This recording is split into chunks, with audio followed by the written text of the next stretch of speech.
Bonjour et bienvenue dans mon deuxième tuto. Cette fois-ci, on va voir beaucoup de choses, écrire un peu plus de code par rapport au premier tuto et qui explique simplement comment on va procéder avec la création du module. Donc maintenant que on a créé notre module, donc faisons la première itération de notre application web. Donc commençons par les trois éléments qui sont essentiels. Donc Euh, alors le premier élément, la première chose dont nous avons besoin, c'est le handler, d'accord? Le handler. Donc si vous connaissez un petit peu le principe de MVC, vous pouvez considérer les handlers comme des contrôleurs.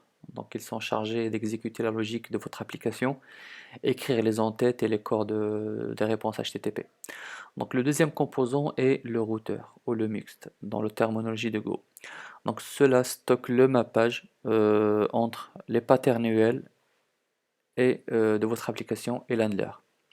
Donc habituellement, vous avez un seul serve mix, un seul routeur pour l'ensemble de l'application.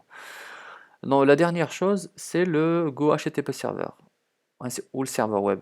Donc l'un des avantages de Go, en fait, c'est que vous pouvez établir un serveur web et écouter les demandes entrant dans le cadre de votre application elle-même. C'est-à-dire, vous n'avez pas besoin d'un serveur tiers externe comme Nginx ou Apache. Donc réunissons maintenant ces composants et voilà, on va utiliser les trois composants maintenant dans un fichier main. Donc créons un fichier main.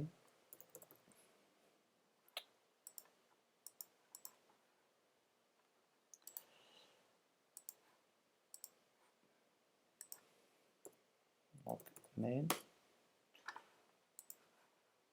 Pour le package sera main. Créons une fonction qui s'appelle main. Donc, alors, la fonction main, c'est un type spécial de fonction. En fait, c'est le point d'entrée des programmes exécutables. Donc, il prend aucun argument et qui ne renvoie rien.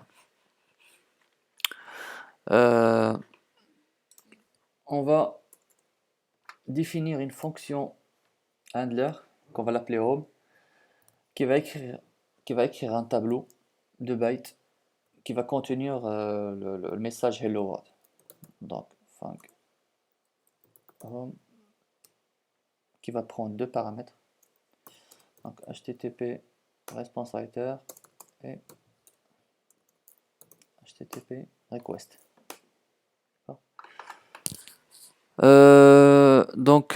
Alors, pour les deux paramètres là, HTTP, le paramètre response writer et request, nous parlerons davantage pour ces paramètres-là et montrerons comment les utiliser au fur et à mesure que nous progressons dans les tutos. Ça marche? Donc la fonction home nous envoyer va écrire un tableau de bytes comme on a dit. Donc la fonction write qui prend paramètre tableau de bytes parenthèse on a envoyé hello.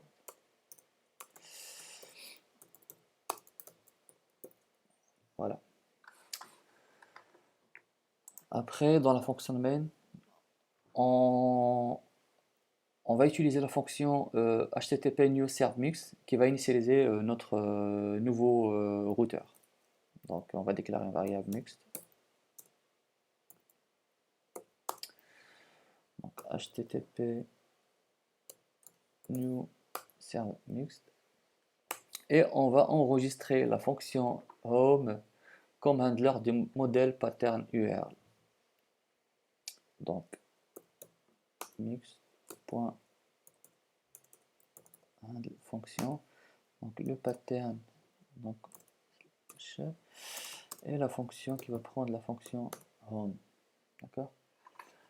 Après, on va créer log, créer un log qui va nous dire que le serveur est starté avec le port qu'on va donner. Donc log println, donc start serveur. On va donner le port 4000 par exemple. On va utiliser la fonction http listen serve. Donc d'abord je vais l'écrire, après je vais l'expliquer. Là c'est http listen serve. Donc je vais expliquer après le fonctionnement qui va prendre le port et le mixte. Hop. Donc en fait, qu'est-ce qu'on a fait ici? Pardon. Donc on a créé la fonction http listen and serve pour démarrer un nouveau serveur web. D'accord? Donc nous passerons deux paramètres. Le premier paramètre, c'est le port à écouter. D'accord? L'adresse réseau TCP écoutée. Dans notre cas, c'est 4000. Vous pouvez mettre ce que vous voulez. Et le serveur mixte que nous avons créé. D'accord? Après, si la fonction listen and serve renvoie une erreur, donc on va utiliser la fonction donc log.fatal pour enregistrer le message,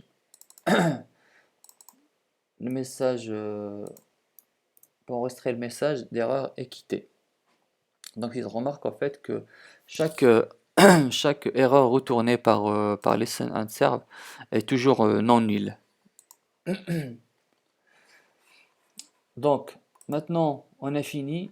Donc lorsqu'on va exécuter, on va exécuter ce code, elle doit démarrer un serveur web en écoutant le port 4000. Donc alors juste je vais expliquer le fonctionnement et ce qui va se passer. Donc donc chaque fois que le serveur reçoit une nouvelle demande HTTP, qu'est-ce qu'il va faire? Il va transmettre la demande au serveur mixte, d'accord? Au serveur mixte, et à son tour, elle va interroger la fonction home, d'accord? La fonction handler, ok?